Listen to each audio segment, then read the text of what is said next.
Hello hello hello. Good evening सर्वांना. Good evening.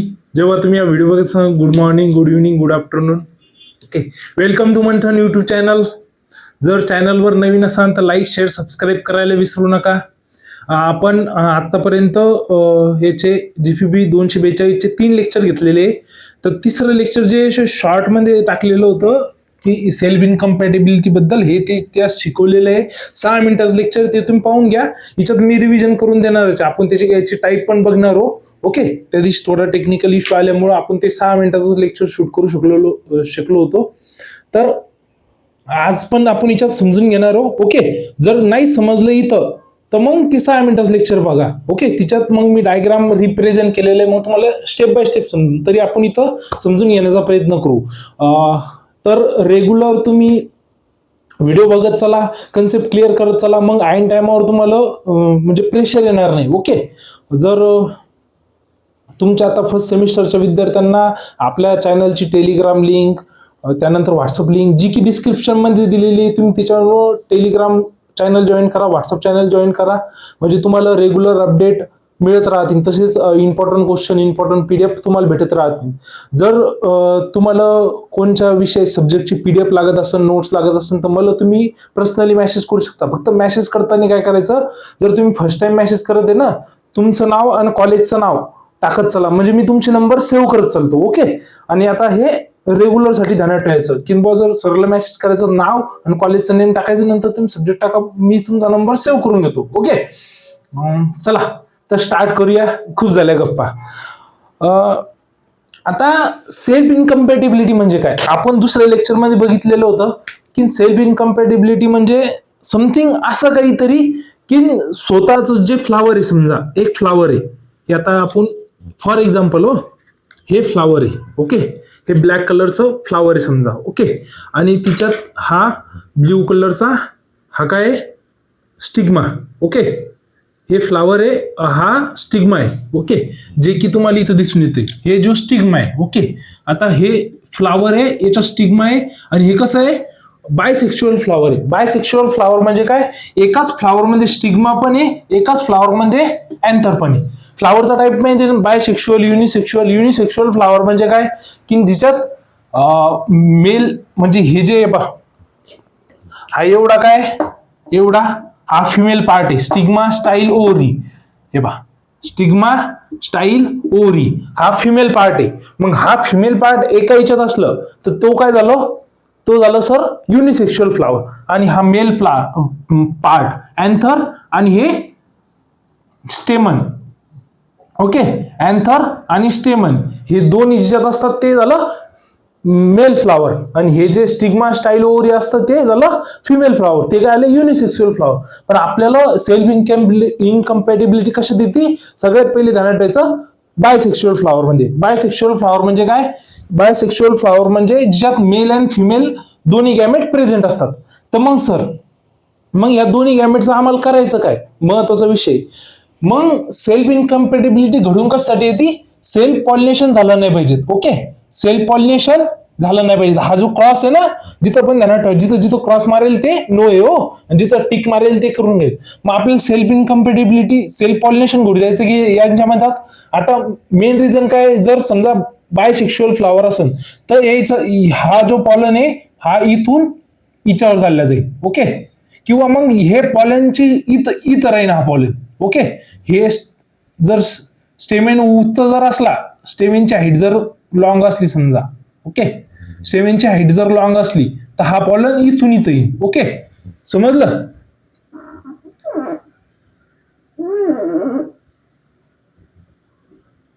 Okay, तर मग सेल्फ पॉलिनेशन घडून नाही द्यायचं आपल्याला. मग घडून काय आणायचं सर, क्रॉस पॉलिनेशन. मग हिच्यात एक मेथड आपल्याला शिकवली होती, ॲलोगॅमी, ऑटोगॅमी. ओके, तर मग आपल्याला इथं कोणची गॅमी घडून आणायची सर, ॲलोगॅमी. ॲलोगॅमी घडली पाहिजेत, मग त्याच्यामुळं काय होईल, क्रॉस पॉलिनेशन होईल. आणि सर ॲटोगॅमी नाही घडू द्यायची, ॲटोगॅमी नाही घडू द्यायची, मग त्याच्यामुळं काय होईल, सेल्फ पॉलिनेशन. ओके, ॲटोगॅमी मुळे काय होतं, सेल्फ पॉलिनेशन. मग ते आपल्याला घडू द्यायचं का, नाही घडू द्यायचं. मग सेल्फ इनकम्पॅटिबिलिटी काय, it is a creation of hindrance to, म्हणजे हिंड्रन्स तयार करायचं. हे पहा, हिंड्रन्स तयार करायचं की सेल्फ फर्टिलायझेशन नाही झालं पाहिजे, सेल्फ फर्टिलायझेशन किंवा सेल्फ पॉलिनेशन नाही झालं पाहिजे.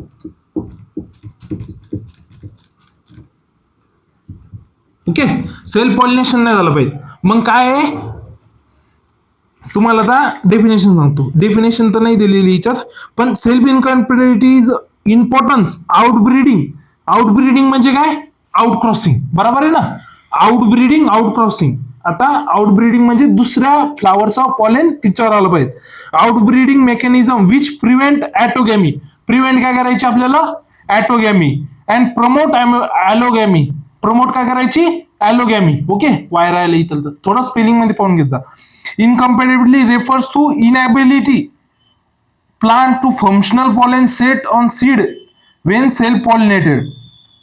म्हणजे सेल्फ पॉलिनेटेड जर असेल, सेल्फ पॉलिनेशन जर घडत असेल तर इनॅबिलिटी कशाची, पॉलेनची, की ते सेल्फ पॉलिनेशन घडून येते का नाही.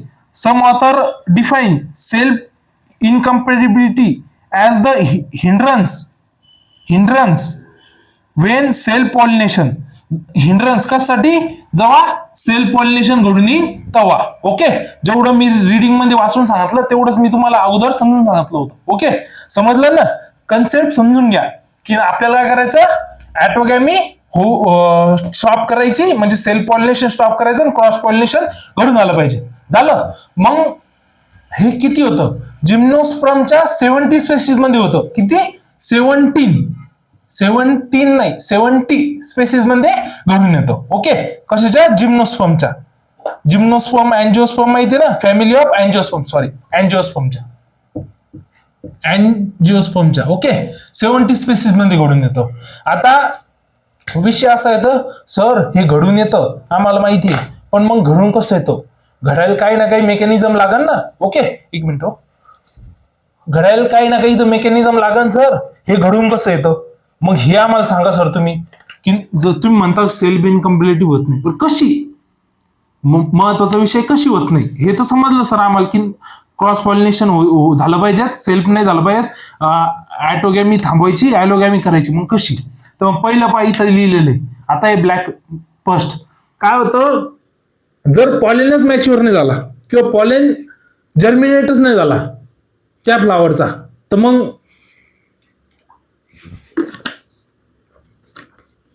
जर पॉलेन मॅच्युअरच नाही झाला किंवा जर्मिनेटच नाही झाला तर हा स्टिग्मावर जाईन का, नाही जाणार सर. मग पहिलं रिझन काय आलं, pollen doesn't mature or does not germinate. पण सर पॉलेन जर्मिनेट झाला, मग काय सर, पॉलेन जर्मिनेट झाला तर pollen tube fail to penetrate. ही जी पॉलेन ट्यूब आहे ना, हे बघा ब्लॅक कलर मध्ये इथं लिहिलेली, pollen tube fail to penetrate. Penetrate म्हणजे आत नाही जाऊ शकत. ओके, ती फेल होऊन जाती पेनिट्रेट करण्यासाठी. सर पेनिट्रेट झाली तर महत्वाचं रिझन आहे सर, जर्मिनेट पण झालं, पेनिट्रेट पण झालं. मग सर दुसरं रिझन काय, पॉलेन ट्यूब रिटार्डेशन. मग काय ते रिटार्डेशन म्हणजे सुरुवात जर झाली तर रिटार्ड करते, म्हणजे रिटार्डेशन. कोणती पण गोष्ट रिटार्ड करतो आपण, म्हणजे नकार देणं. पेनिट्रेशन चालू जर झालं तर मग आत जाऊ देच नाही. ओके, मग पॉलेन ट्यूब रिटार्डेशन झालं. सर रिटार्डेशन नाही झालं, मग काय सर, दुसरं कारण रिटार्डेशन पण नाही झालं, मग काय सर, मग slow rate of pollen tube growth. मग आरमार जर्मिनेट होईल. तुम्हाला एक माहिती आहे, आपल्याहून ध्यानात ठेवा. आता मी जे एक्झाम्पल देणार त्यात तुम्ही मॅच्युअर होईल म्हणून एक्झाम्पल देतो. लहान लेकरांना घेऊ नका.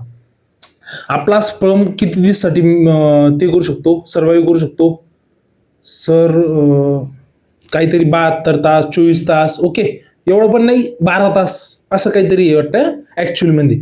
तर मग जर पॉलेन ट्यूबची ग्रोथच जर स्लो झाली तर पॉलेन किती दिवस पर्यंत जर्मिनेट, म्हणजे किती दिवस पर्यंत जिवंत राहील सर, त्याला काहीतरी लिमिट असेल, 10 तास 12 तास स्पेसिस नुसार. ओके, मग ते जर slow rate of pollen tube germination growth जर असेल, स्लो ग्रोथ जर असेल तर तिथपर्यंत जाऊस तर काय होईल, गॅमेट डझंट रिलीज, त्याचे गॅमेटच रिलीज नाही होणार. म्हणजे काय होणार, स्लो ट्यूब जर ती समजा फास्ट जरी वाढून गेली, समजा आता वाढली, पहिले तर स्लो झाली, मग समजा फास्ट वाढली, मग काय सर शेवटी काय होईल, गॅमेट डझंट रिलीज. चौथं रिझन काय, गॅमेट रिलीज होणार नाही. ओके, 4 रिझन समजले तुम्हाला. याच रिझनवर तुम्हाला जर सेल्फ इनकम्पॅटिबिलिटी आली तर तुम्हाला हे 4 रिझन लिहिणं म्हणजे लिहिणंच आहे. कोणकोणचे ध्यानात ठेवा. पहिलं, pollen doesn't germinate, pollen tube fail to penetrate, pollen tube retardation, slow rate of pollen growth, pollen tube growth. Okay, pollen tube growth, gamete doesn't release. आता कोणाकोणाला प्रश्न पडला असं, सर पॉलन ट्यूब ही तर स्टाईल म्हणायला पाहिजेत ना, म्हणजे आता स्टिग्मावर पलटायच्या नंतर तर ही तर स्टाईल मधून आज जाते. पण हे ध्यानात ठेवा, जेव्हा आपण पॉलेन पडतो ना तेव्हा पॉलेनची ट्यूब तयार होत असते. कधी पण ध्यानात ठेवा, या स्टाईलचा काही रोल नसतो. ही स्टाईल फक्त त्या पॉलेन ट्यूबला रस्ता देत असते, म्हणजे फक्त डायरेक्शन दाखवत असते. समजा. आता मला तरी वाटतं की सेल्फ इनकम्पॅटिबिलिटी मध्ये तुम्हाला असा जरासा पण डाऊट नाही राहायला पाहिजे. एवढं जर समजलं असेल ना भावांनो, आणि मॅडम तुम्हाला जर समजलं असेल तर कमेंट नक्की करा. भावांनो कमेंट नक्की करा. ओके, चला डिलीट करू स्लाइड. कोणाला काही फोटो वगैरे डायग्राम वगैरे काढून घ्यायची, एवढ्या डायग्राम मध्ये तुमचं सर्व होऊ शकतं. काय एवढ्या चिटवर जाती डायग्राम, म्हणजे कॉप्या करायचं नाही सांगायला लागलो मॅडम हो बस, नाही तर सरनं सांगितलं आली ना अशी डायग्राम काढून यायची मस्त, जर टाइम असला तर पण एक्सप्लेन करायचं. ओके, चला. आता होतंय कशामुळं सर, मग हे चेंजेस आले तुम्ही म्हणता, हे चेंजेस आले, पण हे चेंजेस आले कशामुळं? हे चेंजेस आले जेनेटिक कॉजेसमुळं, मॉर्फोलॉजिकल कॉजेसमुळं, बायोकेमिकल म्हणजे बायोलॉजिकल एखादं केमिकल जे की प्लांट रिलीज करतं. मॉर्फोलॉजिकल म्हणजे याचे जे स्ट्रक्चर आहे, हे जे झालं pollen tube retardation, slow rate of pollen tube growth, हे काय झालं मॉर्फोलॉजिकल. जेनेटिकल म्हणजे जेनेटिक आपलं जे इनहेरिटन्स कॅरेक्टर आहे, इनहेरिटन्स कॅरेक्टर म्हणजे जे जर्मिनेशन नाही जर झालं तर ते काय आलं जेनेटिक मध्ये. फिजिओलॉजिकल म्हणजे इन्व्हायरमेंटल कॉजेस वगैरे. ओके, समजलं. हे 4 कॉजेस पण महत्वाचे. ओके, हे 4 कॉजेस पण महत्वाचे. इथपर्यंत कोणाला काय प्रॉब्लेम असला तर कमेंट मध्ये नक्की विचारत चला, कमेंट करत चला. आणि समजलं तरी सर समजलं, आता 2-4 जणांनी मस्त कमेंट केली त्या, काय शरद जाधव म्हणून होतं असं नाव होतं समथिंग. आणि नावं जर तुमचे युट्यूबर असेल तर मग काही विषय नाही, नावं आपण घेऊन चालू. आता लाईव्ह क्लासचा आपण सेटअप करायच्या मागे आहे, मग लाईव्ह क्लासमध्ये तर आपण गप्पा मारतच चालू. ओके, आता सर तुम्ही आम्हाला सांगा याचे प्रकार. तुम्ही हे तर सांगितलं, पण प्रकार या टाईप पहा. पहिला टाईप जो पडतो, याचे मेनली 2 प्रकार पडतात. आता पहिला टाईप जो पडतो तो गॅमेटोफिटिक.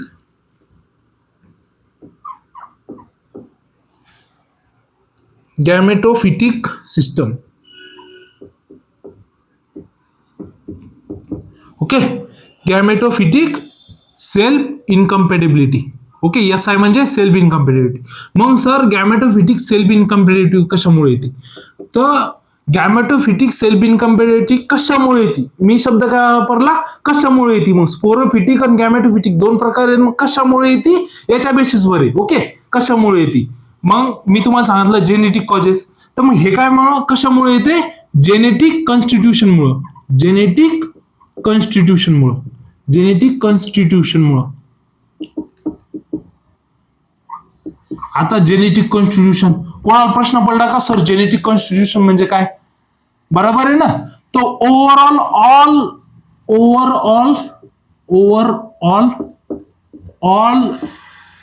Gene function, just DNA, RNA, ETC. Okay, RNA म्हणजे ओव्हरऑल ऑल जीन फंक्शन किंवा DNA, RNA किंवा इनहेरिटन्स कॅरेक्टर. ओके, आता पहा जेनेटिक कॉन्स्टिट्यूशन कशामुळे होतं? ओव्हरऑल ऑल जीन, सगळ्या जीनचं कॉम्बिनेशन मुळे ते काय आलं जेनेटिक, आपल्या बॉडीमध्ये DNA, RNA त्याच्यामुळं. आता स्पोरोफिटिक दुसरा प्रकार कोणता आहे? मी तुम्हाला असं का सांगते म्हणजे तुमचं डिफरन्स जाणार ती नो. दुसरं येतं स्पोरोफिटिक.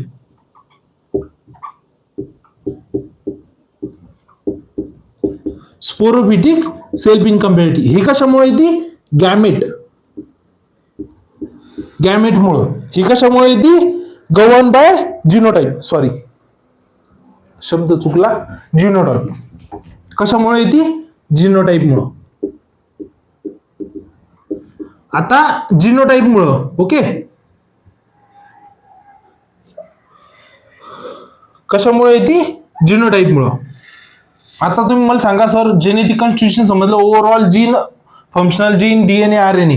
मग जिनोटाइप म्हणजे काय? जिनोटाइप म्हणजे तुम्हाला माहिती आहे का? हे ए लिहितो आपण, किंवा ए लिहितो असं, किंवा असं बी स्मॉल बी लिहितो. हे जे जिनोटाइप असतात, फिनोटाइप आणि जिनोटाइप माहिती आहे? फिनोटाइप म्हणजे जे ट्रेट जे दिसतात, सर गोरे, ओके, सरनं शर्ट घालेले, ओके, हे काय झालं? सरच्या याच्यात माईकला गेले, हे झालं फिनोटाइपिक. आणि आत कोणचे टाईप आहे, ट्रेट आहे, ते काय? टॉल आहे. तर मग टॉलचं काय झालं? डॉमिनंट जीन कोणचं आहे? ए. समजा टी, हा काय झाला? टॉल जीन झाला, ओके. हे काय झालं? जिनोटाइपिक कॉन्स्टिट्यूशन. अरे समजलं इथपर्यंत बाळांनो? आता समजलं हे कशामुळे गव्हर्न होतं? हे गॅमेटोफिटिक सेल्फ इनकम्पॅटिबिलिटी जेनेटिक कॉन्स्टिट्यूशन मुळे काय होती? गव्हर्न होती, ओके. आणि ही कशामुळे गव्हर्न होती? हे जिनोटाइप मुळे, ओके. पहिला डिफरन्स समजला याच्यातला, ओके. आता आपण बाकीच्या गोष्टी समजून घेऊ. पहिलं समजलं, कारण की हे पहिलं महत्वाचं आहे की तुम्हाला या गोष्टी झाल्या पाहिजेत, ओके, या समजल्या पाहिजेत. मग हिच्यात पण काय होतं? ते 4 रिझन महत्वाचे. 4 रिझन दोन्ही हिच्यात चालतात, okay. Pollen tube retardation, pollen, जे 4 रिझन पहिले सांगितले, pollen does not germinate, pollen tube retardation, pollen growth slow, हे 4 रिझन झाले. त्यानंतर हिच्यात जे प्रकार पडतात की हे काय होऊ शकतं? एक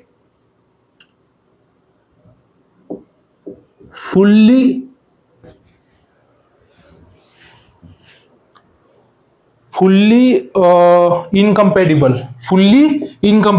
आहे हो. दुसरं हाफ इनकम्पॅटिबल. तिसरं fully fertile. Okay, fully fertile. किंवा याला आपण असं म्हणू शकतो, half of the pollen compatible.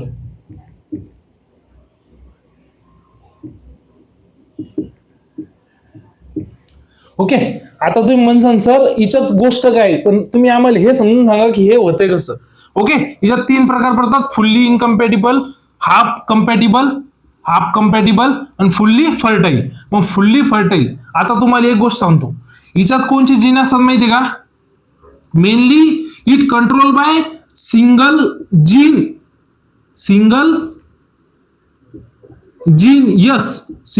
Yes with multiple allele.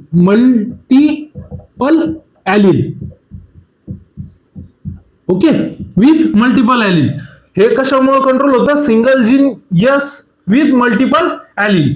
Okay, मग ते म्हणतात सर सिंगल जीन आहे, मल्टिपल ॲलिल आहे, ओके. त्यानंतर सर हिच्यात काय येतं? Self incompatibility reaction govern by 2 loci. Okay, आता मग सर तुम्ही आम्हाला जीन, ॲलिल आणि लोकाय मधला डिफरन्स सांगा. हे पहा, इकडे पहा, हा जे ना, हा ए, हा झाला जीन समजा एक, हा झाला जीन, ओके. हा इथं प्रेझेंट आहे, ओके. आणि डबल इकडे एक जीन आहे, हा ए. मग हे दोन काय आले? हे झाले त्याचे ॲलिल. हे दोन काय आले? ॲलिल, ओके. हे झाले ॲलिल. आणि हे ज्या जागेवर बसेले, ओके, दोघ जण सेम लोकायवर बसेले, मग हे झालं सेम लोकाय. लोकाय म्हणजे जागा जिथं बसेले ती लोकाय. हे जे दोन झाले हे ॲलिल. आणि जीन म्हणजे जो हा ए, म्हणजे ए नावाचा जीन आहे. मग ते ए स्मॉल असो, बी स्मॉल असो, हा ए नावाचा जीन झाला. हे झाले त्याचे ॲलिल. मग हे सेम लोकायवर आहे. मग 2 लोकाय म्हणजे इथं पण आहे आणि इथं पण आहे, म्हणजे हे झाले 2 लोकाय. या 2 लोकायवर बसलेले. लोकाय म्हणजे जे जागेवर बसलेली ती जागा, ओके. समजलं? मला माहिती आहे काय जणांच्या आज चालला असं, पण काय करावं, ही कन्सेप्टच अशी, तुम्हाला तुमच्या कॉलेजवाले असे समजून पण सांगणार नाही एवढ्या डेप्थ मध्ये. पण चला मग सर, फुल्ली इनकम्पॅटिबल म्हणजे काय? आता एच जीन आहे, मग एस काय मल्टिपल ॲलिल सोबत आहे. ओके, मल्टिपल ॲलिल म्हणजे काय, S1 S2 S3 S4. Okay, मग जर याच्यात क्रॉसिंग जर झालं, जर समजा S1 S2 सोबत क्रॉस झाला, S1 S2 हा आहे समजा मेल आणि हा आहे ही आहे फिमेल. ओके, याच्यात जर क्रॉस झाला तर मग तुम्हाला एक सांगतो, कधी निगेटिव्ह रिपेल करतात ना. ओके, पॉझिटिव्ह रिपेल करतात ना. मग हे दोन्ही सेम झाले. ओके, हे दोन्ही सेम झाले तर मग याच्यामुळे काय होईल, फुल्ली इनकम्पॅटिबिलिटी. कन्सेप्ट समजून घ्या हो, की जर दोन्ही पॉझिटिव्ह सोबत आले तर ते काय करतात, रिपेल करतात. मग ते काय करतात, इनकम्पॅटिबल. मग स्वतःला दोन्ही जर गॅमेट सारखे जर झाले तर ते काय करतील, रिपेल करतील. ओके, रिपेल करतील. बरोबर आहे, रिपेल करतील म्हणजे फुल्ली इनकम्पॅटिबल. समजलं? अरे समजलं का? मग सर पॉलेन कंपॅटिबल आहे, समजा पॉलेन कंपॅटिबल आहे, हाफ इनकम्पॅटिबल. पॉलेन कंपॅटिबल आहे म्हणल्यावर जी स्टिग्मा आहे तो काय असेल, इनकम्पॅटिबल. म्हणजे जर आता जो मेल पार्ट कंपॅटिबल आहे, मग फिमेल पार्ट काय असेल, इनकम्पॅटिबल. मग जर S3 जर झालं, आता काय झालं, S1 S2 S1 S3. मग याच्यात काय झालं, मेल कंपॅटिबल आहे पण पॉलेन कंपॅटिबल झाला. ओके, S1 S2 आणि S1 S3. मग एक गॅमेट चेंज आहे, एक गॅमेट चेंज म्हणजे ते काय आलं, हाफ इनकम्पॅटिबल. हाफ इनकम्पॅटिबल आणि फुली इनकम्पॅटिबल मध्ये सर एक गॅमेट जर चेंज असला तर हाफ इनकम्पॅटिबल. ओके, दोन्ही गॅमेट सारखे असेल तर डायरेक्ट फुल्ली इनकम्पॅटिबल. ओके, मग फुल्ली फर्टाईल साठी काय लागेल सर, चारही गॅमेट वेगळे. मग चारही गॅमेट वेगळे, S1 into S2 into S3 into S4 into S4, S1 S2 into S2 S3 into S4. मग हे काय आलं, फुल्ली फर्टाईल. ओके, हे काय आलं. आणि याच्यात जर असतात S1 into S2 into S1 S2 दोन्ही गॅमेट सारखे, सेल्फ फुल्ली इनकम्पॅटिबल. हाफ कंपॅटिबल साठी एक गॅमेट तरी चेंज पाहिजेत आणि फुल्ली फर्टाईल साठी चारही गॅमेट वेगळे पाहिजेत. अरे समजलं? आता याच्यापेक्षा तुम्हाला कोणीच नाही सांगू शकत. ओके, मग सर आता हिच्यात काय, हिच्यात दोनच प्रकार पडतात. हिच्यात पहिला प्रकार पडतात फुल्ली स्टराईल किंवा फुल्ली इनकम्पॅटिबल, दुसरा फुल्ली फर्टाईल. मग सर हिच्यात काय होतं, हिच्यात काय माहिती का, हिच्यात डॉमिनन्स इफेक्ट नाहीत पण हिच्यात डॉमिनन्स इफेक्ट येतो. म्हणजे S1 डॉमिनन्स असतो S2 पेक्षा S3 पेक्षा S4. मग हीच गोष्ट हिच्यात घडून येते गॅमेटच्या बाबतीत. ओके, जर समजा जर डॉमिनन्स जर असेल तर मग काय होतं, फुल्ली स्टराईल येतं आणि फुल्ली फर्टाईल मध्ये डॉमिनंट जीन नसतो. हे तुम्ही ध्यानात ठेवायचं, याच प्रकारे लिहून यायचं तिच्यात. ओके, आता मोठा प्रश्न आहे सर, इथपर्यंत समजलं सर्वायला? हे पण जे कंट्रोल असतात ते single gene yes with multiple allele. Okay, त्याच्यानंतरचा विषय येते सर, याचं जे सिस्टम आहे ते याच्यात बाय न्यूक्लिएटेड पॉलिन असतो, binucleated pollen. Okay, pollen. आणि याच्यात काय असतो, trinucleated pollen. Okay, trinucleated pollen. मग याच्यात बाय न्यूक्लिएटेड पॉलिन, याच्यात ट्राय न्यूक्लिएटेड पॉलिन. ओके, आता तुम्ही म्हणसान सर आपण बायोकेमिकल बद्दल पण विचार केला, मग याच्यात काय होतं माहिती का, बायोकेमिकल रिलीज का होत आहे, बायोकेमिकल रिलीज का होत आहे, पॉलेन जर्मिनेशनच्या वेळेस. आणि याच्यात बायोकेमिकल जर्मिनेट कवा होत आहे, रिलीज का होत आहे, पॉलेन बिफोर पॉलेन जर्मिनेशन.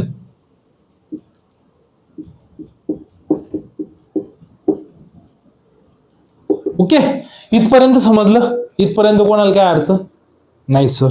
इथपर्यंत कोणाला काय अडचण असली तर मला प्लीज मेसेज करा, आपण कन्सेप्ट क्लिअर करा. ओके, आता येते सर युटिलायझेशन कशासाठी येतं. युटिलायझेशन एक तर हायब्रिड सीड प्रोडक्शन साठी, हायब्रिड सीड प्रोडक्शनसाठी. ओके, हायब्रिड सीड प्रोडक्शनसाठी का सर? तुम्हाला माहिती आहे हायब्रिड सीड प्रोडक्शन म्हणजे सेल्फ पॉलिनेशन जर होत असेल. ओके, आता समजा तुम्ही उदाहरण धरा, जर आपल्याला सोयाबीनचं बी बनवायचं. ओके, सोयाबीनचं हे कसं आहे, सेल्फ पॉलिनेटेड आहे, बरोबर आहे झाड. ओके, तर मग सेल्फ पॉलिनेटेड आहे, तर मग जर सेल्फ पॉलिनेशन घडून आलं, ओके, सेल्फ पॉलिनेशन जर घडून आलं तर मग हायब्रिड सीड प्रोड्यूस करू शकतो का आपण? नाही सर, हायब्रिड सीड नाही प्रोड्यूस करू शकत. पण ते फ्लावर काय छोटं आहे सर, आपण त्याचे अँथर काढू पण नाही शकत. आता मोठं जर फ्लावर असलं तर आपण त्याचे मग जे पॉलेन आहे ते काढून घेतले असते, पण छोटं फ्लावर असते मग आपण ते काढू नाही शकत. पण तिच्यात जर मग सेल्फ इनकम्पॅटिबिलिटी असली, जर सेल्फ इनकम्पॅटिबिलिटी असली तर मग त्या हायब्रिड सीडसाठी बरोबर झालं की नाही? मग त्यात सेल्फ पॉलिनेशन होईल का? नाही होणार. त्यात काय होईल मग? Cross pollination. मग सर क्रॉस पॉलिनेशन करतात कशासाठी? जे आपला डिझायर जीन आहे तो जीन आपल्या प्लांट मध्ये आणण्यासाठी किंवा क्रॉप मध्ये आणण्यासाठी क्रॉस पॉलिनेशन घडून आणायचं असतं. ओके, दुसरं काय प्रोडक्शन आहे? Combination of desire gene. म्हणजे पहिला हायब्रिड सीड प्रोडक्शन साठी, दुसरं कॉम्बिनेशन ऑफ डिझायर जीन. मग याची लिमिटेशन काय की होमोझायगस तयार नाही करू शकत. त्यानंतर इन्व्हायरमेंट फॅक्टर जे असतात, इन्व्हायरमेंट फॅक्टरचा इफेक्ट पडतो, फिजिओलॉजिकल फॅक्टरचा इफेक्ट पडतो, एखाद्या वेळेस सेल्फ पॉलिनेशन घडून येऊ शकतं, बायोकेमिकल फॅक्टरचा इफेक्ट पडतो. हे त्याचे इफेक्ट झाले. मला सांगा आता इथपर्यंत कोणाला सेल्फ इनकम्पॅटिबिलिटी मध्ये कोणाला काही प्रॉब्लेम आहे? जर प्रॉब्लेम असेल तर नक्की कमेंट मध्ये विचारा. आणि शेवटपर्यंत व्हिडिओ बघितल्याबद्दल धन्यवाद. लाईक, शेअर, सबस्क्राईब करायला विसरू नका.